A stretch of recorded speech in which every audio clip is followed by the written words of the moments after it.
Lost Love. These things happened to me nearly 10 years ago. I lived in a city, but the city was hot in summer. I wanted to see the country.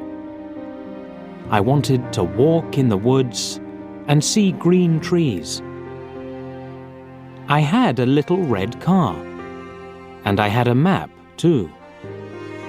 I drove all night out into the country. I was happy in my car. We had a very good summer that year.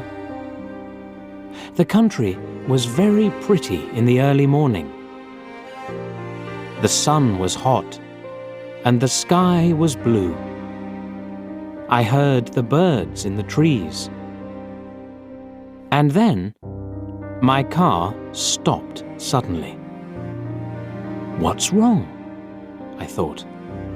Oh dear, I haven't got any petrol. Now I'll have to walk. I'll have to find a town and buy some petrol. But where am I? I looked at the map. I wasn't near a town. I was lost in the country. And then I saw the girl. She walked down the road with flowers in her hand. She wore a long dress, and her hair was long too. It was long and black, and it shone in the sun. She was very pretty. I wanted to speak to her, so I got out of the car. "Hello," I said. "I'm lost. Where am I?" She looked afraid, so I spoke quietly. "I haven't got any petrol," I said. "Where can I find some?" Her blue eyes looked at me, and she smiled. She's a very pretty girl, I thought. "I do not know," she said. "Come with me to the village. Perhaps we can help you." I went with her happily, and we walked a long way. There isn't a village on the map, I thought. Perhaps it's a very small village. There was a village, and it was old and pretty. The houses were black and white and very small. There were a lot of animals. The girl stopped at a house and smiled at me. "Come in, please," she said. I went in. The house was very clean, but it was strange too.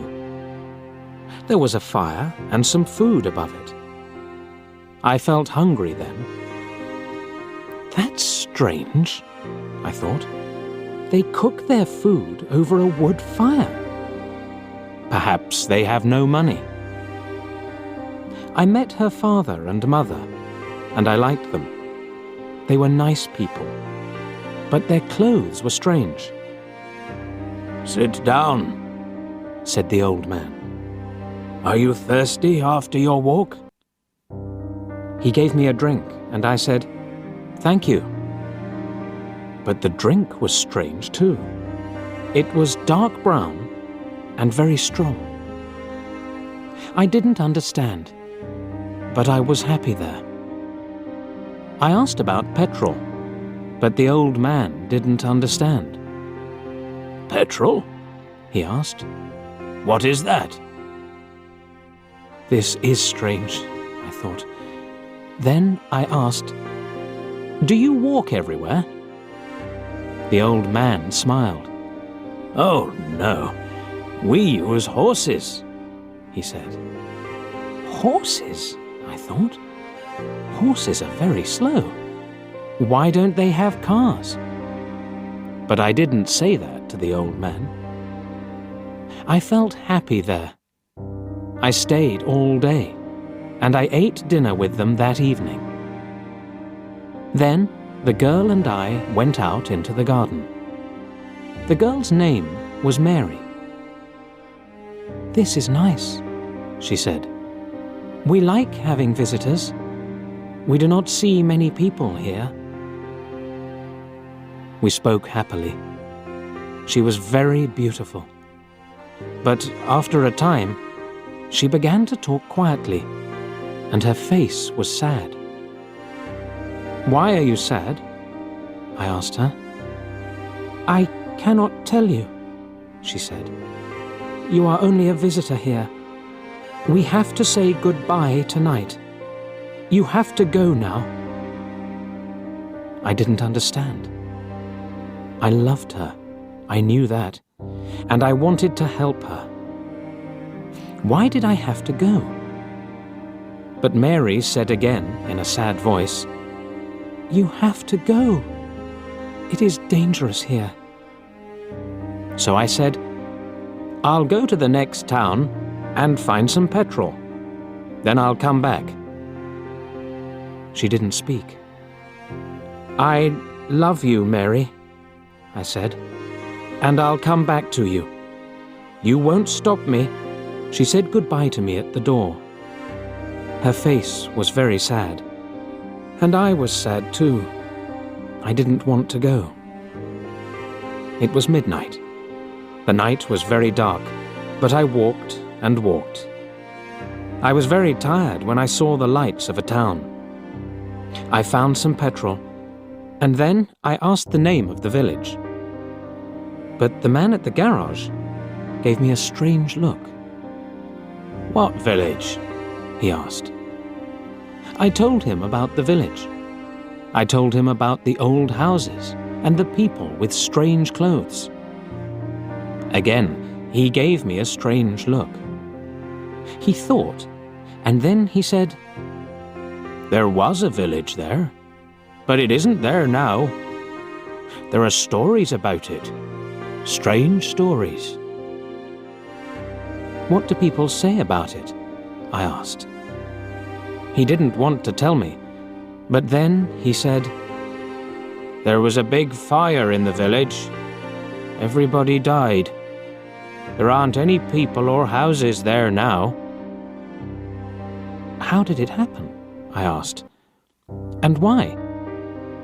"Oliver Cromwell killed them," he said.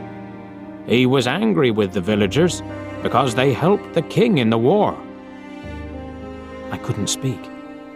This isn't right, I thought. That war happened 350 years ago.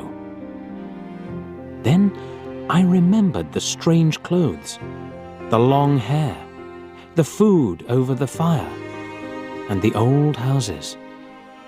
And I remembered, too, about the horses. "But I don't understand," I cried. "I saw the people and the village. I spoke to some people there." The man looked quickly at me, and then he spoke. "There's an interesting story about the village. For one day, every 10 years, it lives again. But only for one day. Then it goes away again for another 10 years. On that one day, you can find the village. But you have to leave before morning, or you will never leave." Can this be right? I thought. Perhaps it was. Mary said, "You have to go."